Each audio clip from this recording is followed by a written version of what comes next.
Hello. So, if you would like to download and install PyCharm, it's a product from JetBrains. So, you can go to jetbrains.com/PyCharm, or you can use your favorite search engine to locate PyCharm. So, once you are at this screen, you can download and you can just use the free version. You don't need to get the pro version. There is a student version that you could download, but the free version is really all you need. Let's go ahead and download. And then once it's downloaded, which obviously will depend upon the speed of your connection,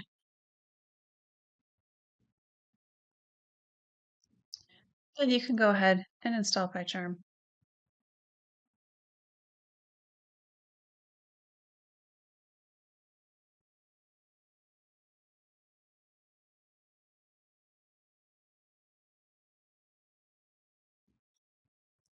Yes. Next. Pick the folder that you want it installed in.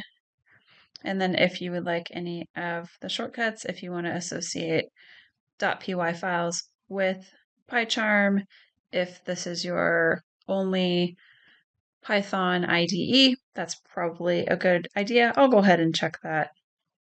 And then you can add the bin folder to the path and then install. And then again, this will depend upon the resources available on your computer, how long the installation will take.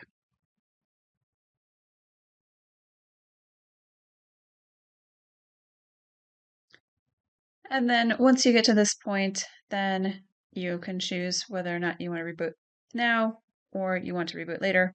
For the purposes of this video, I'll just hit finish.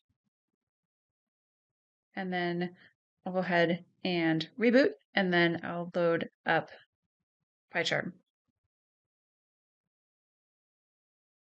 So after the reboot, then when loading up PyCharm, we need to agree to the user agreement. Please obviously read through that and see if you agree, and then continue, and then make your selection regarding data sharing.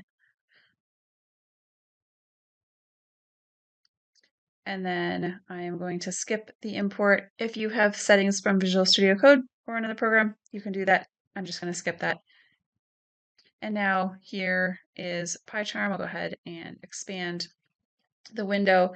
So the first thing that I like to do whenever I install a program such as PyCharm is to run some test code just to make sure that everything is working as I would expect.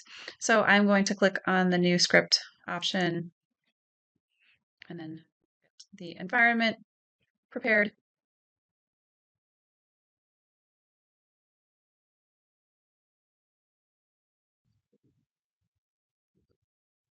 Okay, so I'll get the screen situated just right.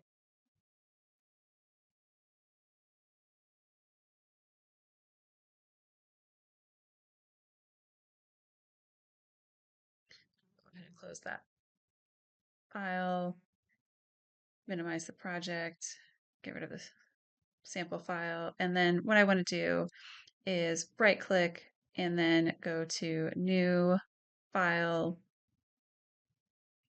Choose the Python file there, give it a name. I'm just going to call it test.py. And then here we have our empty Python file that we can go ahead and run.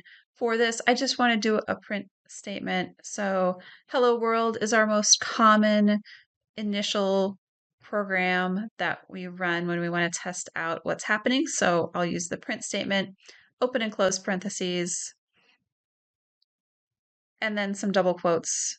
And then inside those double quotes are the text that I want to have appear when I run the program. So hello world. And then there are different ways to run the program. I am going to use the green play button from the top bar.